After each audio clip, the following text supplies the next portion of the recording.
Welcome to സഹകാരി. നമ്മുടെ ഇന്നത്തെ class എന്ന് പറയുന്നത് ബാങ്കിങ്ങിന്റെ RTGS-ഉം നെഫ്റ്റുമാണ്. അതായത് ഓൺലൈൻ വഴി നമ്മൾ അക്കൗണ്ട് പേയ്മെന്റുകൾ ചെയ്യുമ്പോൾ നമുക്ക് ഉപയോഗിക്കാൻ കഴിയാവുന്ന രണ്ട് ഓൺലൈൻ ട്രാൻസ്ഫർ മെത്തേഡുകളാണ് RTGS-ഉം നെഫ്റ്റും എന്ന് പറയുന്നത്. So RTGS means real time gross settlement. Real time gross settlement. നിങ്ങൾ ഇതിനകത്ത് ആദ്യം ഈ ഒരു ടോപ്പിക്കിലേക്ക് നമ്മൾ കടക്കുന്നതിന് മുമ്പ് അറിഞ്ഞിരിക്കുന്ന രണ്ട് വാക്കുകളാണ്. എന്താണ് റിയൽ ടൈം എന്ന് അറിഞ്ഞിരിക്കണം, എന്താണ് ഗ്രോസ് സെറ്റിൽമെന്റ് എന്ന് അറിയണം. സോ ശ്രദ്ധിക്കുക, ഒരു ട്രാൻസാക്ഷൻ ഞാൻ നടത്തുമ്പോൾ, ട്രാൻസാക്ഷൻ മീൻസ് ബാങ്കുകൾ വരുമ്പോൾ അത് ഫിനാൻഷ്യൽ ട്രാൻസാക്ഷൻ ആണ്.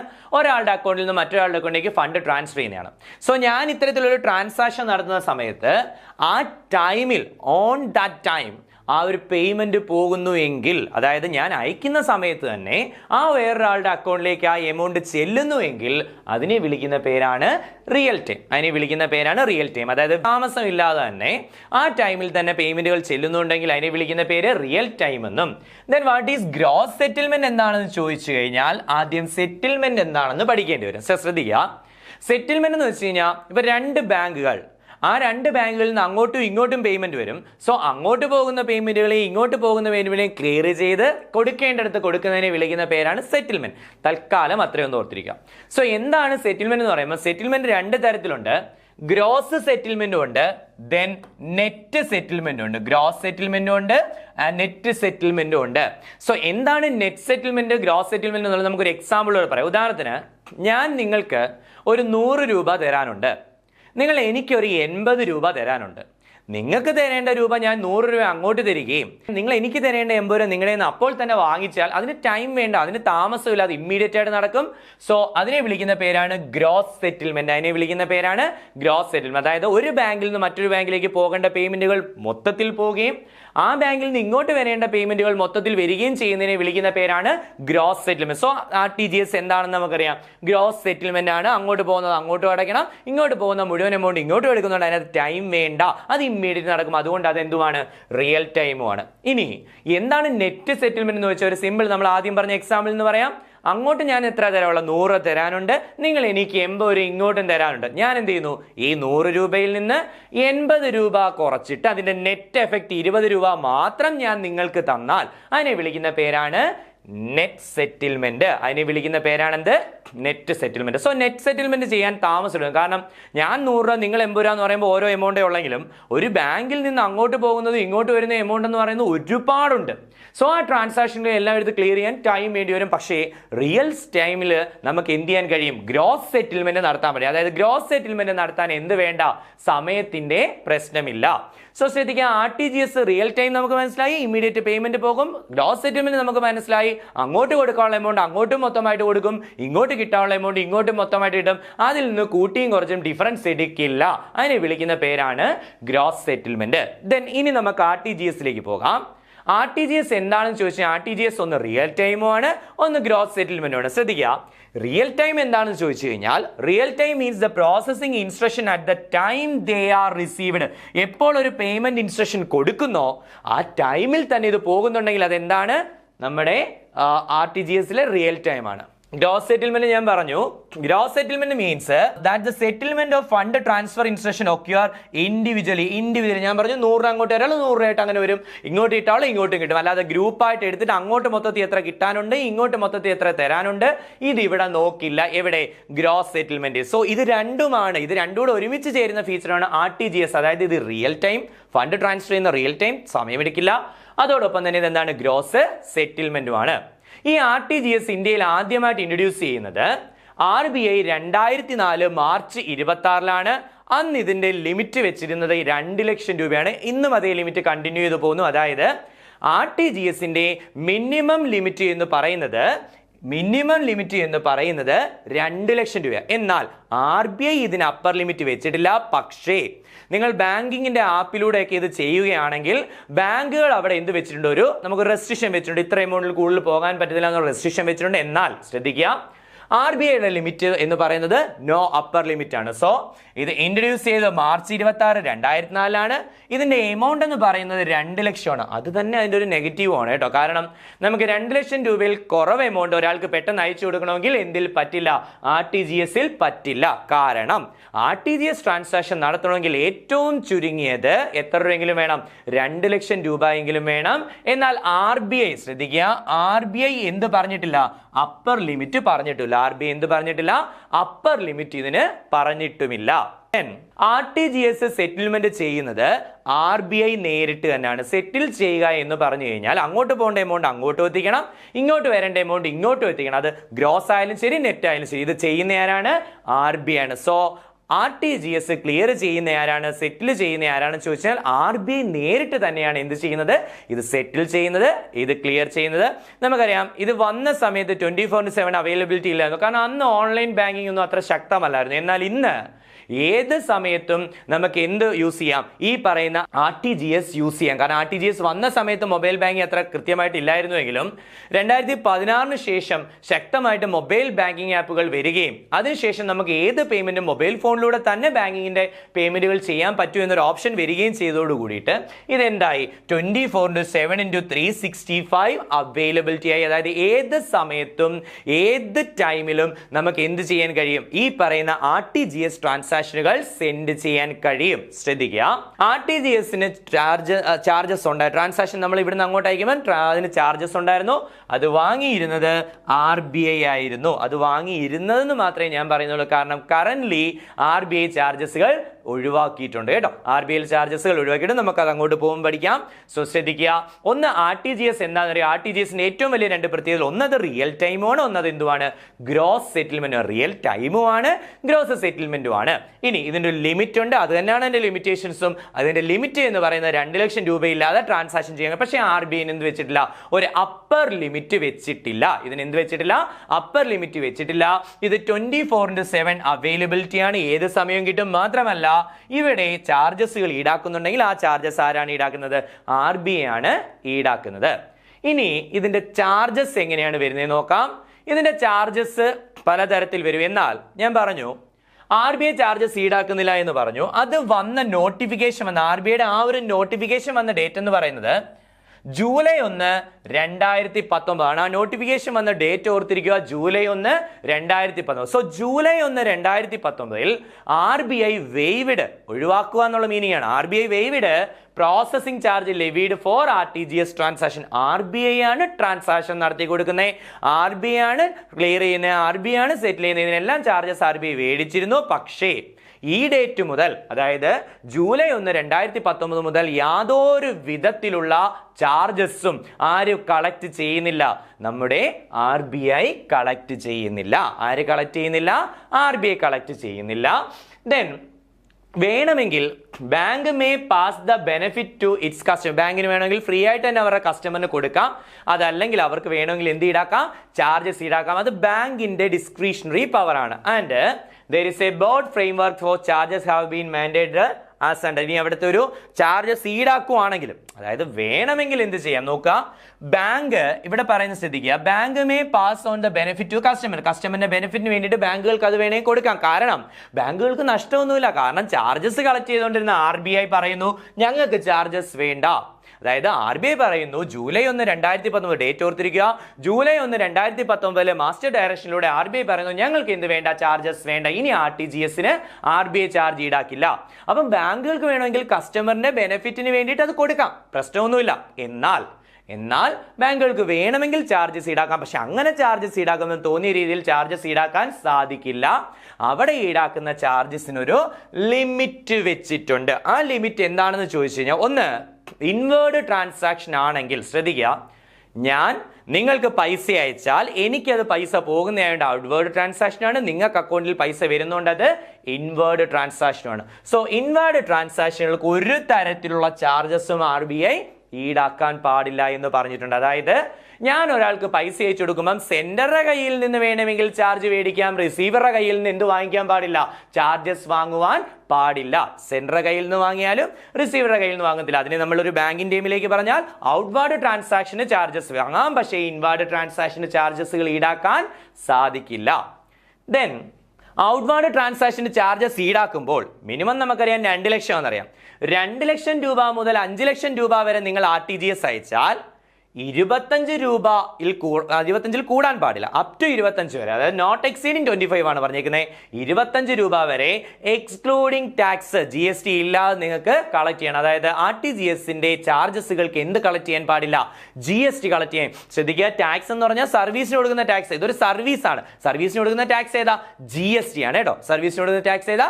GST ആണ്. സോ GST ഇല്ലാതെ 25 രൂപ വരെ നിങ്ങൾക്ക് ട്രാൻസാക്ഷന് ചാർജസ് ഈടാക്കാം. 5 ലക്ഷത്തിന് മുകളിലോട്ടാണ് നമുക്കറിയാം RTGS ട്രാൻസാക്ഷനുകൾ എന്ന് പറയുന്നത്. നമുക്ക് 2 ലക്ഷത്തിന് മുകളിലോട്ട് 5 ലക്ഷം രൂപ വരെ 25 രൂപ കളക്ട് ചെയ്യാം എന്ന് പറഞ്ഞു. ഇനി 5 ലക്ഷത്തിന് മുകളിലോട്ടാണെങ്കിൽ പരമാവധി 50 രൂപ വരെ നമുക്ക് എന്ത് ചെയ്യാവുന്നതാണ്? ഈടാക്കുന്നതാണ്. അതായത് എക്സ്ക്ലൂസീവ് ടാക്സ് ആണ്. അതായത് GST ഇല്ലാതെ പരമാവധി എത്ര രൂപ വരെ? 5 ലക്ഷം രൂപ വരെ. 5 ലക്ഷം രൂപയ്ക്ക് മുകളിലോട്ടാണെങ്കിൽ 5 ലക്ഷം രൂപയ്ക്ക് മുകളിലോട്ടാണെങ്കിൽ പരമാവധി 50 രൂപ വരെ നമുക്ക് എന്ത് ചെയ്യാം? ഈടാക്കാം. ഇനി പറയുന്ന ഒരു കാര്യമാണ്, bank may decide to charge lower rate. വേണമെങ്കിൽ ബാങ്കിന് എന്ത് ചെയ്യാം? ലോവർ റേറ്റ് വാങ്ങാം, കുഴപ്പമില്ല. പക്ഷേ ഒരു കാരണവശാലും cannot charge more than the rate prescribed. ഇത് RBI പറഞ്ഞിട്ടുള്ള റേറ്റുകളാണ്. 25 രൂപ, 50 രൂപ വിത്തൗട്ട് GST ചാർജ് ചെയ്യാന്ന് പറയുന്നത്. ആ റേറ്റിനകത്ത് എന്ത് ചെയ്യാൻ കഴിയില്ല? മാറ്റം വരുത്താൻ കഴിയില്ല. ആ റേറ്റിൽ ഒരു കാരണവശാലും മാറ്റം വരുത്താൻ കഴിയില്ല. അതിന് മുകളിൽ ചാർജ് ചെയ്ത് കഴിഞ്ഞാൽ അത് RBIയുടെ ഗൈഡ് ലൈൻ എഗെയിൻസ്റ്റ് ആണ്. ബാങ്കുകൾക്കെതിരെ പെനാൽറ്റി ഇമ്പോസ് ചെയ്യാൻ RBIക്ക് അനുവാദമുണ്ട്. എന്നാൽ ഈ 50 രൂപ 25 രൂപ റേറ്റ് എത്രയാണോ ആ ലിമിറ്റ് പറയുന്നത് അതിന് താഴേക്ക് ചാർജ് ചെയ്യാൻ ആർക്ക് അവകാശമുണ്ട്? ബാങ്കുകൾക്ക് അവകാശമുണ്ട്. ബാങ്കുകളുടെ അവകാശമാണ്. കാരണം എന്താ? RBIക്ക് ചാർജ് ഉണ്ട്. RBI പറഞ്ഞു ഞങ്ങൾ എന്ത് ചെയ്യുന്നില്ല, ഇനി മുതൽ RTGS ട്രാൻസാക്ഷനുകൾക്ക് ചാർജ് വേണ്ട. ബാങ്കുകൾക്ക് വേണമെങ്കിൽ ബാങ്കിന്റെ കസ്റ്റമറിന്റെ ബെനിഫിറ്റിന് വേണ്ടി ഫ്രീ ആയിട്ട് കൊടുക്കാം. ഇനി in case of any delay in returning the failed payment, ഞാൻ പറഞ്ഞു ഇത് ഇമ്മീഡിയറ്റ് പേയ്മെന്റ് സിസ്റ്റം എന്ന് പറഞ്ഞു. സോ ഇമ്മീഡിയറ്റ് പേയ്മെന്റ് സിസ്റ്റം ആയതുകൊണ്ട് തന്നെ ഞാൻ എമൗണ്ട് അയച്ചു കഴിഞ്ഞാൽ അപ്പോൾ തന്നെ അത് അവിടെ കിട്ടണം. ഞാൻ നിങ്ങൾക്ക് എമൗണ്ട് തന്ന ആ മൊമെന്റിൽ തന്നെ നിങ്ങൾക്ക് അത് കിട്ടണം. ഇൻ കേസ് അത് ഫെയിൽഡ് ആയിപ്പോയി, പേയ്മെന്റ് എന്ത് ചെയ്തു? ഫെയിൽഡ് പേയ്മെന്റ് ആണെങ്കിൽ the originating customer is eligible to receive a compensation. അതായത് ഫെയിൽഡ് ട്രാൻസാക്ഷൻ ആണ്, എമൗണ്ട് എന്ത് ചെയ്തു?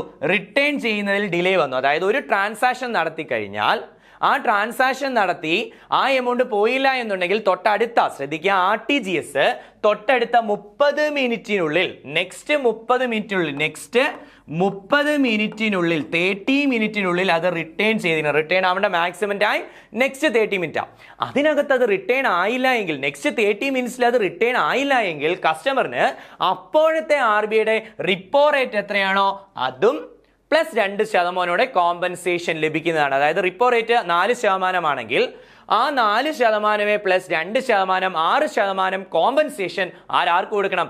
ബാങ്ക് കസ്റ്റമറിന് കൊടുക്കേണ്ടതാണ്. ശ്രദ്ധിക്കുക, അങ്ങനെ വരില്ല.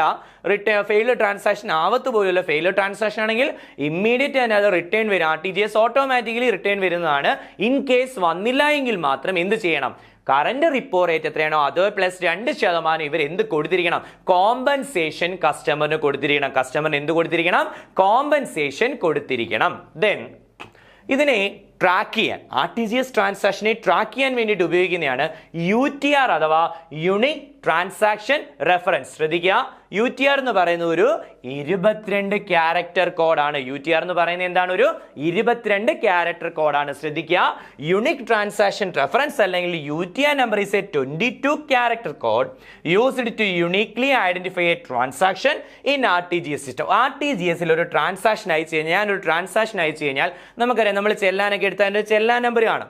അതേപോലെ നമ്മൾ ഏതെങ്കിലും ട്രാൻസാക്ഷൻ, നമ്മളൊരു ട്രാൻസാക്ഷൻ എഴുതണം എന്ന് പറയുന്ന പോലെ തന്നെ ഒരു RTGS ട്രാൻസാക്ഷൻ നിങ്ങൾ ഒരാൾ മറ്റൊരാൾക്ക് കൊടുത്താൽ ആ RTGS ട്രാൻസാക്ഷൻ അയക്കുമ്പോൾ അതിനെ ട്രാക്ക് ചെയ്യാൻ വേണ്ടിയിട്ട് ഉപയോഗിക്കുന്ന ഒരു 22 അക്ക കോഡ് നമ്പറിനെ വിളിക്കുന്ന പേരാണ് UTR അഥവാ യുണിക് ട്രാൻസാക്ഷൻ റെഫറൻസ് നമ്പർ. അത് എത്ര ക്യാരക്ടറാ? 22 ക്യാരക്ടർ കോഡാണ് കേട്ടോ. അത് എത്ര കോഡാണ്? 22 ക്യാരക്ടർ കോഡാണ്. ദെൻ RTGS പേയ്മെന്റുകൾ എന്ന് പറയുന്നത് ഫൈനലുമാണ്, ഇറിക്കവബിളുമാണ്. അതായത് ഒരു തവണ RTGS അയച്ചാൽ, അതായത് ഞാൻ നിങ്ങളുടെ അക്കൗണ്ടിലേക്ക് RTGS അയച്ചു, അയച്ചു കഴിഞ്ഞിട്ട് എനിക്ക് തോന്നുന്നു അയ്യോ വേണ്ടായിരുന്നു, എനിക്ക് എന്ത് ചെയ്യേണ്ടായിരുന്നു, RTGS അയക്കേണ്ടായിരുന്നു തോന്നുവാണെങ്കിൽ ഒരു കാരണവശാലും ഈ RTGS ട്രാൻസാക്ഷൻ എന്ത് ചെയ്യാൻ കഴിയില്ല, തിരിച്ച് റിട്ടേൺ കൊണ്ടുവരാൻ സാധ്യമല്ല. ഇനി അറിയാതെ എങ്ങാനും വേറെ ആളുടെ അക്കൗണ്ടിലേക്ക് പോവുകയാണെങ്കിൽ കംപ്ലൈന്റ് കൊടുത്തിട്ട് ആ പ്രോസസ്സിലൂടെ മാത്രമേ കിട്ടൂ. ഇമ്മീഡിയറ്റ്ലി ബാങ്കുകൾക്ക് അത് ചെയ്യാൻ സാധ്യമല്ല. ശ്രദ്ധിക്കുക, RTGS പേയ്മെന്റുകൾ ഫൈനലുമാണ്, ഇറിക്കവബിളുമാണ്. അത് നമുക്ക് എന്ത് ചെയ്യാൻ കഴിയില്ല, പിന്നീട് അത് റിക്കവർ ചെയ്തെടുക്കുവാൻ സാധ്യമല്ല. Then RTGS system does not accept future value. Future value ആര് അക്സെപ്റ്റ് ചെയ്യില്ല, RTGS അക്സെപ്റ്റ്. എന്തുകൊണ്ട് അക്സെപ്റ്റ് ചെയ്തില്ല? Because it is real time. ഇതെന്താണ്? റിയൽ ടൈം ആണ്. ഇതെന്താണ്? റിയൽ ടൈം ആണ്. അതായത് RTGS റിയൽ ടൈം ആണ്. ഒരു ട്രാൻസാക്ഷൻ നമ്മൾ അയച്ചു കഴിഞ്ഞാൽ ആ സമയത്ത് തന്നെ വേണം, അല്ലാതെ ഫ്യൂച്ചറിലെ പേയ്മെന്റ് എടുത്ത് RTGS കൊടുക്കാൻ കഴിയില്ല. എനിക്ക് ഇപ്പൊ പോണ്ട, എനിക്ക് ഈ എമൗണ്ട് ഇപ്പൊ അയക്കേണ്ട, ഞാൻ ഇപ്പൊ അയക്കാൻ 2 ദിവസം കഴിഞ്ഞ് അങ്ങ് ചെന്നാൽ മതി എന്ന് പറയാൻ കഴിയില്ല. കാരണം RTGS റിയൽ ടൈം ഫ്യൂച്ചർ ട്രാൻസാക്ഷനുകളെ ഒരു കാരണവശാലും അക്സെപ്റ്റ് ചെയ്യാൻ ആർക്ക് സാധിക്കില്ല? RTGSന് സാധിക്കില്ല. ദെൻ RTGS ഇത് ഒരുപാട് തവണ എക്സാമിന് ചോദിച്ചിട്ടുള്ളതാണ്. RTGS is primarily used for high value and time critical transaction in India. ഈ രണ്ട് വാക്കുകൾ ഓർത്തിരിക്കുക, high value and time critical. High value ആണ്, ടൈം ക്രിറ്റിക്കൽ. ഈ രണ്ട് വാക്കുകൾ സ്ട്രെസ് ചെയ്ത് തന്നെ മനസ്സിൽ പഠിച്ചോളുക. അതായത് എന്തുകൊണ്ട് ഹൈ വാല്യൂ ആവുന്നത്? മിനിമം 2 ലക്ഷം ഇല്ലാതെ അയക്കാൻ പറ്റില്ല. ബാക്കി ഏത് ട്രാൻസാക്ഷൻ നോക്ക്, ഇനി നമുക്ക് നെഫ്റ്റ് ഉണ്ട്, IMPS ഉണ്ട്, UP ഉണ്ട്, ഇതെല്ലാം 1 രൂപ ഉണ്ടെങ്കിലും അയക്കാം. കാരണം ഇതിനൊന്നൊക്കെ ലോ വാല്യൂ ആപ്ലിക്കബിൾ ആണ്. പക്ഷേ RTGS ആണെങ്കിൽ എത്രയേ പറ്റൂ? മിനിമം ഏറ്റവും കുറഞ്ഞത് എത്ര വേണം? 2 ലക്ഷം രൂപയാണ്. ഏറ്റവും കുറഞ്ഞ 2 ലക്ഷം രൂപ ഇല്ലാതെ പറ്റത്തില്ല. അതുകൊണ്ട് ഇത് high value. Then what is time critical?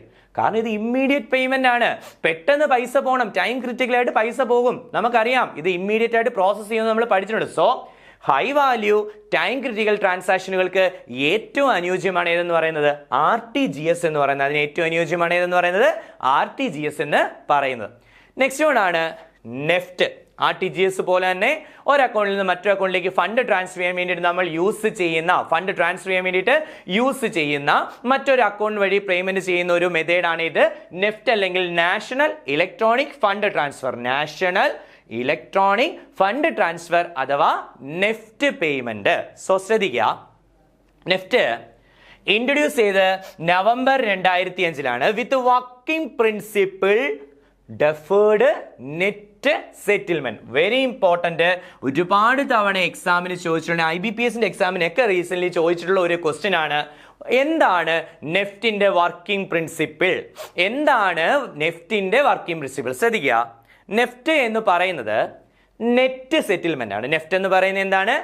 Net settlement ആണ്. ഞാൻ നേരത്തെ ആ RTGS പറഞ്ഞിട്ടുണ്ടായിരുന്നു എന്താണ് ഗ്രോസ് സെറ്റിൽമെന്റും നെറ്റ് സെറ്റിൽമെന്റ്. അതായത് നെറ്റ് സെറ്റിൽമെന്റ് എന്ന് വെച്ച് കഴിഞ്ഞാൽ ഇപ്പൊ A എന്ന് പറയുന്ന ഒരു ബാങ്കിൽ നിന്ന് B എന്ന് പറയുന്ന ഒരു ബാങ്കിലേക്ക് കുറെ ട്രാൻസാക്ഷനുകൾ അങ്ങോട്ടും പോകുന്നുണ്ട്, തിരിച്ച് Bയിൽ നിന്ന് Aയിലേക്കും കുറെ ട്രാൻസാക്ഷനുകൾ ഇങ്ങോട്ടും വരുന്നുണ്ട് എങ്കിൽ അങ്ങോട്ട് പോകുന്നതിൽ നിന്നും ഇങ്ങോട്ട് പോകുന്നതിനെ ഡിഫറൻസ് എടുത്തിട്ട് അത് മാത്രം ട്രാൻസ്ഫർ ചെയ്യുന്നതിനെ വിളിക്കുന്ന പേരാണ് നെറ്റ് സെറ്റിൽമെന്റ്. ഇങ്ങനെ നെറ്റ് സെറ്റിൽമെന്റ് ചെയ്യണമെങ്കിൽ എന്ത് വേണം? നമുക്ക് സമയം വേണം. സോ അതുകൊണ്ടാണ് ഡെഫേർഡ്. What is deferred? എന്താ ഡെഫേർഡ് പേയ്മെന്റ്? നമ്മൾ അക്കൗണ്ട്സിക്കകത്തൊക്കെ പഠിക്കുന്നതാണ്. ഡെഫേർഡ് പേയ്മെന്റ് എന്ന് വെച്ച് കഴിഞ്ഞാൽ ഫ്യൂച്ചർ പേയ്മെന്റുകളാണ്. ഡെഫേർഡ് പേയ്മെന്റ് എന്ന് പറഞ്ഞാൽ എന്താണ്? ഫ്യൂച്ചർ, പിന്നീട് കൊടുക്കേണ്ട പേയ്മെന്റുകളെ നമ്മൾ വിളിക്കുന്ന പേരാണ് ഡെഫേർഡ് പേയ്മെന്റ്. ശ്രദ്ധിക്കുക, നെറ്റ് സെറ്റിൽമെന്റ് ആണ് ചെയ്യുന്നത്. നെറ്റ് സെറ്റിൽമെന്റ് ചെയ്യണമെങ്കിൽ സമയമെടുക്കും. അങ്ങോട്ട് പോയത് എത്ര, ഇങ്ങോട്ട് വന്ന എത്ര, ഇതിന്റെ എഫക്ട് എത്ര, ഇനി ഇത് ആർക്ക് കൊടുക്കണം, ഇതെല്ലാം കണ്ടെത്താൻ സമയമെടുക്കും. ഒരു മിനിമം ടൈം എടുക്കും. സോ മിനിമം ടൈം എടുത്താൽ ഇപ്പൊ അയക്കുന്ന എമൗണ്ട് ഇപ്പൊ പോവില്ല, ഫ്യൂച്ചറിലേ പോകും. ഫ്യൂച്ചർ എന്ന് വെച്ചാൽ അങ്ങ് കുറെ കാലം കഴിഞ്ഞിട്ടല്ല. ഫ്യൂച്ചർ എന്ന് വെച്ചാൽ ചിലപ്പോൾ 30 മിനിറ്റ് കഴിഞ്ഞാൽ 7 നിമിഷം വേണമെങ്കിലും പോകാം. 2 മണിക്കൂറിനകത്ത് വെച്ച് 7 നിമിഷം വേണമെങ്കിലും പോകാം. എങ്കിലും 1 മിനിറ്റ് കഴിഞ്ഞ് പോകുമെങ്കിലും അത് ഫ്യൂച്ചർ ആണല്ലോ. അല്ലെങ്കിൽ ഈ ഒരു നിമിഷം കഴിഞ്ഞ് പോവുകയാണെങ്കിലും അത് ഫ്യൂച്ചർ ആണല്ലോ. സോ അതുകൊണ്ട് ഫ്യൂച്ചറുമാണ്, നെറ്റ് സെറ്റിൽമെന്റുമാണ്. അതുകൊണ്ടാണ് നെഫ്റ്റിന്റെ വർക്കിംഗ് പ്രിൻസിപ്പിളിനെ നമ്മൾ എന്തെന്ന് വിളിക്കുന്നത്? It's a deferred net settlement. ഇത് ഡെഫേർഡ് പേയ്മെന്റുമാണ്, നെറ്റ് സെറ്റിൽമെന്റുമാണ്. ഡെഫേർഡ് പേയ്മെന്റുമാണ്, നെറ്റ് സെറ്റിൽമെന്റുമാണ്. ഇനി ഇത് സെറ്റിൽ ചെയ്യുന്നത് നമുക്കറിയാം. ഈ പറയുന്ന Aയിൽ നിന്ന് അങ്ങോട്ടും Bയിൽ നിന്ന് ഇങ്ങോട്ടും വരുന്ന കാര്യങ്ങൾ സെറ്റിൽ ചെയ്യുന്നത് മിനിമം ½ ആൻ അവർ എടുക്കും, മാക്സിമം 2 മണിക്കൂറും എടുക്കാം. കാരണം നമുക്കറിയാം ഇത് അങ്ങോട്ടും ഇങ്ങോട്ടും ക്ലിയർ ആണെങ്കിൽ സമയം വേണം. വെറുതെ ഇമ്മീഡിയറ്റ് ആയിട്ട് RTGS ഒന്നും നോക്കണ്ട, എഫക്റ്റ് നോക്കണ്ട. അങ്ങോട്ട് വന്ന് അങ്ങോട്ടും ഇങ്ങോട്ട് വരുന്നതിനെ ഇങ്ങോട്ട് അയച്ചാൽ മതി, വേറെ എഫക്റ്റ് ഒന്നും നോക്കണ്ട. പക്ഷേ നമ്മുടെ ഈ പറയുന്ന നെഫ്റ്റ് ആണെങ്കിൽ അതിന് സമയമെടുക്കും. എത്ര മണി വരെ? മിനിമം 30 മിനിറ്റ് എടുക്കും. ഏറ്റവും കുറഞ്ഞ 30 മിനിറ്റും മാക്സിമം 2 മണിക്കൂറും വരെ എടുക്കാം. എന്തിന്? ഒരു നെഫ്റ്റ് ട്രാൻസാക്ഷനിൽ നമ്മൾ പൈസ അയച്ചാൽ, ഞാൻ നെഫ്റ്റ് വഴി നിങ്ങൾക്ക് എമൗണ്ട് അയച്ചാൽ മിനിമം 30 മിനിറ്റ്, ഏറ്റവും കുറഞ്ഞത് 30 മിനിറ്റും മാക്സിമം എത്ര വരെ എടുക്കാം? 2 മണിക്കൂർ വരെയും ടൈം എടുക്കാം. ഇനി ഇത് 24/7 അവൈലബിലിറ്റി നമുക്കറിയാം. എല്ലാം പറഞ്ഞതുപോലെ തന്നെ എപ്പോഴും നമുക്ക് ഏത് സമയത്ത് വേണമെങ്കിലും നിങ്ങൾക്ക് എന്ത് ഉപയോഗിക്കാം? നെഫ്റ്റ് ട്രാൻസാക്ഷൻ യൂസ് ചെയ്യാവുന്നതാണ്. ദെൻ നെഫ്റ്റ് SFMS അല്ലെങ്കിൽ സ്ട്രക്ചേർഡ് ഫിനാൻസിങ് മെസ്സേജിങ് സൊല്യൂഷൻ. നമ്മൾ RTGS പഠിച്ചവൻ പറഞ്ഞായിരുന്നു, RTGS ട്രാൻസാക്ഷനുകളെ ട്രാക്ക് ചെയ്യാൻ ഒരു UTR നമ്പർ ഉണ്ടെന്ന് പറഞ്ഞായിരുന്നു. ഇവിടെ നമ്മൾ പറഞ്ഞു ഈ എയിൽ നിന്ന് നോക്കുക, ഓരോ 30 മിനിറ്റ് എയിൽ നിന്ന് അങ്ങോട്ട് പോയ ട്രാൻസാക്ഷൻ എത്രയും, ബിയിൽ നിന്ന് ഇങ്ങോട്ട് വന്ന ട്രാൻസാക്ഷൻ എത്രയും.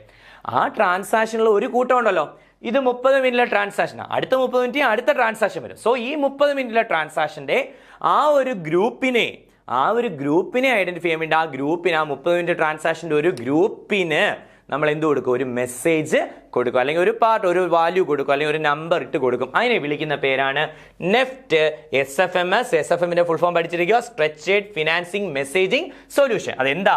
Is a message containing a batch of net payment. Batch എന്ന് വെച്ചാൽ എത്ര ബാച്ചാ?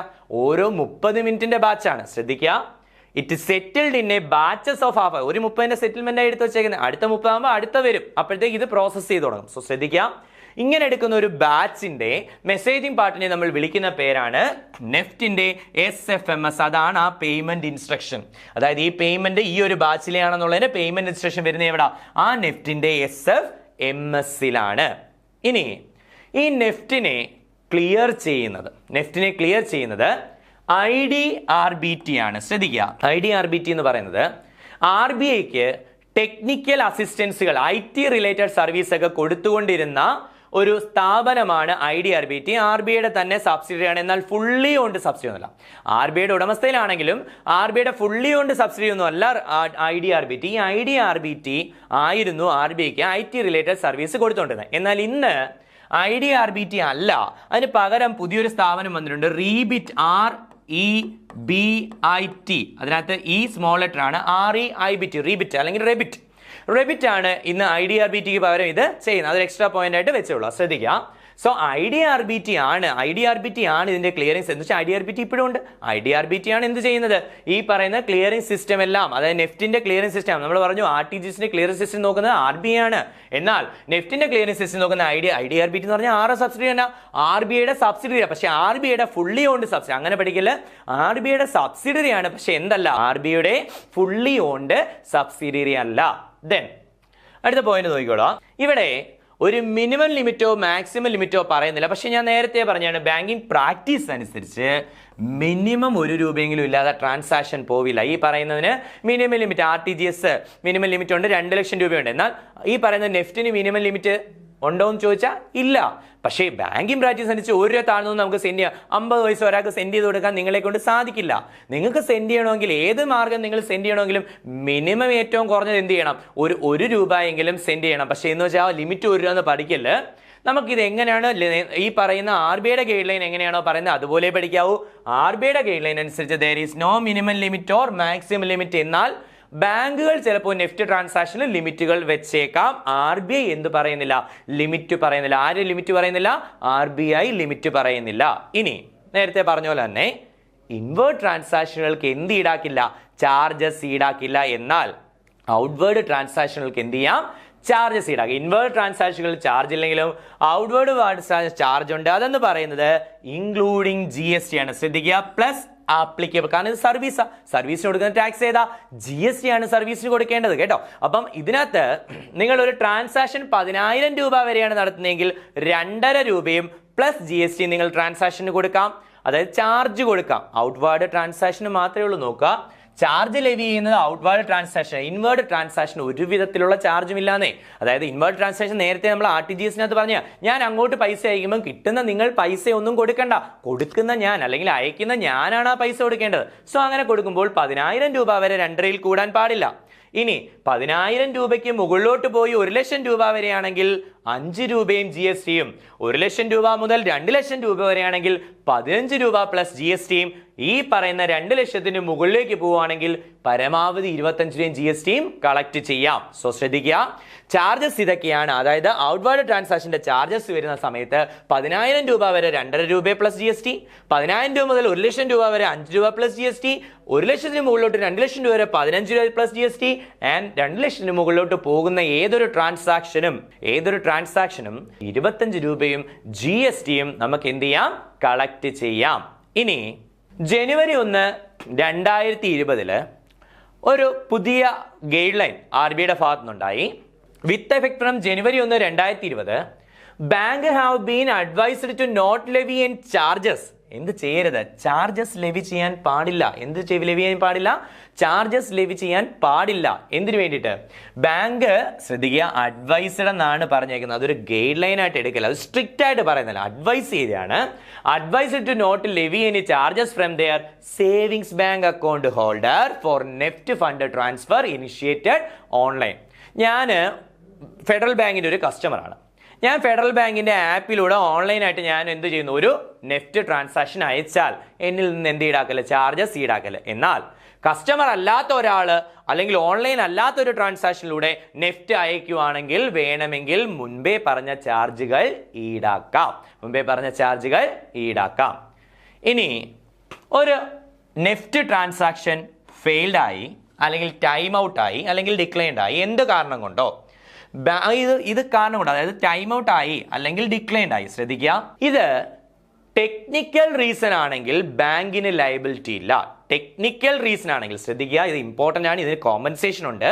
കോമ്പൻസേഷൻ പറയുമ്പോൾ ഇമ്പോർട്ടൻ്റ് ആയിട്ട് അറിയേണ്ട 1-2 കാര്യങ്ങൾ അറിഞ്ഞിരിക്കുക. ഒന്ന്, ടെക്നിക്കൽ റീസൺ കൊണ്ട്, അല്ലാതെ ബാങ്കിന്റെ കയ്യിലെ കുഴപ്പമല്ല, അല്ലാതെയുള്ള ഏതെങ്കിലും ടെക്നിക്കൽ റീസൺ കൊണ്ട് ഒരു നെഫ്റ്റ് ട്രാൻസാക്ഷൻ ഫെയിൽഡ് ആകുകയോ ടൈം ഔട്ട് ആകുകയോ ഡിക്ലൈൻഡ് ആകുകയോ ചെയ്തു കഴിഞ്ഞാൽ ബാങ്ക് കോമ്പൻസേഷൻ കൊടുക്കില്ല. എന്നാൽ ഇൻ അതർ കേസസ്, ബാക്കിയുള്ള കേസുകൾ ഫെയിൽഡ് ആയി കഴിഞ്ഞാൽ ഇത് എമൗണ്ട് എന്ത് ചെയ്യണം? ക്രെഡിറ്റ് ചെയ്യണം വിത്തിൻ 2 hours. ശ്രദ്ധിക്കുക, amount creditor or returned within 2 hours. അതായത് ഒന്നെങ്കിൽ നമ്മൾ അയക്കുന്ന എമൗണ്ട് അയാളുടെ അക്കൗണ്ടിൽ കയറണം. എമൗണ്ട് ക്രെഡിറ്റഡ് എന്ന് വെച്ചാൽ എന്താ? ഞാൻ നിങ്ങൾക്ക് അയച്ചു തന്നാൽ നിങ്ങളുടെ അക്കൗണ്ടിൽ എമൗണ്ട് വരണം. അല്ലെങ്കിൽ നിങ്ങളുടെ അക്കൗണ്ടിൽ എമൗണ്ട് വന്നില്ല എന്ത് ചെയ്യണം? അത് റിട്ടേൺ ചെയ്യണം. കാരണം ഇതിന്റെ ടൈം ഞാൻ പറഞ്ഞു, മിനിമം 30 മിനിറ്റ്, മാക്സിമം 2 മണിക്കൂർ വരെ അതിന് സമയമുണ്ട്. 2 മണിക്കൂറിനകത്ത് വെച്ച് ഞാൻ അയക്കുന്ന ട്രാൻസാക്ഷൻ നെഫ്റ്റ് ആണെങ്കിൽ ഒന്നുകിൽ നിങ്ങളുടെ അക്കൗണ്ടിൽ ക്രെഡിറ്റ് ആവണം, അല്ലെങ്കിൽ എനിക്കത് റിട്ടേൺ ചെയ്ത് കിട്ടണം. അങ്ങനെ കിട്ടിയില്ല എങ്കിൽ bank will liable to compensate. അതായത് ബാങ്ക് എന്ത് ചെയ്യേണ്ടി വരും? കോമ്പൻസേഷൻ കൊടുക്കേണ്ടി വരും. അതായത് ഇഫ് നോട്ട്, അതായത് അത് വന്നില്ല എങ്കിൽ, if not bank will liable to compensate the customer at RBI current repo rate. നമ്മൾ RTGS ൽ പഠിച്ചത് എന്താണോ അത് തന്നെ, RBI current repo rate plus 2%. RBIയുടെ നിലവിലത്തെ റിപ്പോ റേറ്റ് എത്രയാണോ അതേ പ്ലസ് 2% അത് കോമ്പൻസേറ്റ് ചെയ്യേണ്ടി വരും. ശ്രദ്ധിക്കുക, ഇൻവേർഡ് ട്രാൻസാക്ഷനുകൾക്ക് ചാർജസ് ഈടാക്കില്ല, ഔട്ട്വേർഡ് ട്രാൻസാക്ഷനുകൾക്ക് ചാർജസ് ഈടാക്കും. ഔട്ട്വേർഡ് ട്രാൻസാക്ഷനുകൾക്ക് ചാർജസ് ഈടാക്കുന്ന സമയത്ത്, RBI ഒരു ലിമിറ്റ് പറഞ്ഞിട്ടുണ്ട്, അതിൽ കൂടുതൽ ചെയ്യാൻ പാടില്ല. ബട്ട് ഇത് ഇൻക്ലൂഡിംഗ് GST ആണ്. RTGS-ൻ്റെത് എക്സ്ക്ലൂഡിംഗ് GST ആണെങ്കിൽ ഇത് ഇൻക്ലൂഡിംഗ് GST ആണ്. ഇങ്ങനെ ഇത് ചെയ്യുന്ന സമയത്ത് ബാങ്കുകളോട് ഒരു അഡ്വൈസ് പോയിട്ടുണ്ട്. ജനുവരി 1, 2020 എന്ത് ചെയ്യാൻ? ഈ പറയുന്ന ചാർജസുകൾ അവരുടെ കസ്റ്റമർ ഓൺലൈൻ വഴി നെഫ്റ്റ് ട്രാൻസ്ഫർ ഫ്രീ ആയിട്ട് ചെയ്തോട്ടെന്നേ, അതിന് എന്ത് ഈടാക്കണ്ട എന്ന് പറഞ്ഞു. RBI പറയുന്നു അതിന് എന്ത് ഈടാക്കണ്ട, ചാർജസ് ഈടാക്കണ്ട. അല്ലാതുള്ളവരുണ്ടല്ലോ അവരിന്ന് ഈടാക്കിയോ. എങ്ങനെ ഈടാക്കണം? ഈ പറയുന്ന ലിമിറ്റ് പറഞ്ഞിട്ടുണ്ടല്ലോ, അതിനകത്ത് വെച്ച് വിത്ത് GST ഈടാക്കുക.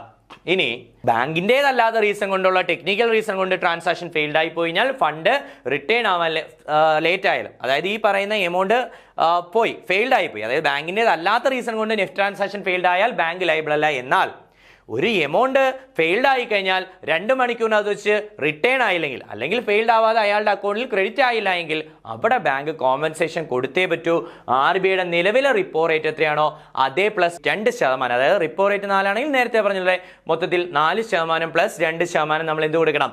കോമ്പൻസേഷൻ കസ്റ്റമർക്ക് കൊടുക്കണം. സോ ഇതൊക്കെ RTGS-നകത്തും നെഫ്റ്റിനകത്തും വരുന്ന ഇമ്പോർട്ടൻ്റ് ആയിട്ടുള്ള പോയിന്റുകളാണ്.